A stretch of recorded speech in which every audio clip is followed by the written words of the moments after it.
spaghetti and meatballs. Simple comfort food or full of secrets?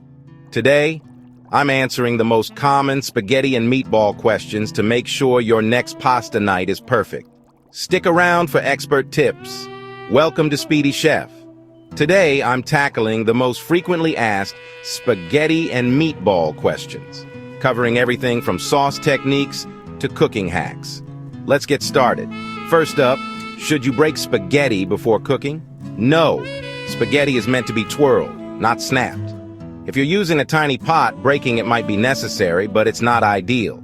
So keep those noodles long and intact. Next, what is the foam in pasta water? It's just starch released from the pasta as it cooks. If there's too much foam, lower the heat slightly and use a larger pot. It's normal and nothing to worry about. Are canned tomatoes okay for sauce? Fresh is great in summer, but canned whole tomatoes are often better the rest of the year. San Marzano, canned tomatoes, specifically, give you the richest, sweetest sauce. So yes, canned tomatoes are a solid choice for top-quality sauce. Does throwing pasta on the wall test doneness? It's a myth. Sticky pasta just means it's overcooked. The better method is to taste a piece. It should be firm but not crunchy or al dente. Skip the wall test and just taste it. Should you add pasta water to the sauce? Yes. Pasta water is liquid gold.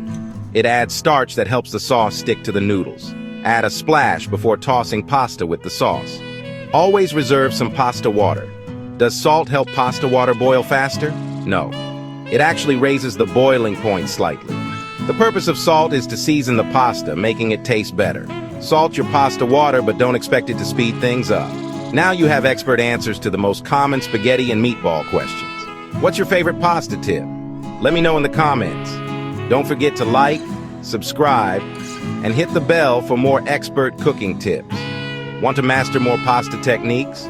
Check out my Speedy Chef playlist for expert Italian cooking tips.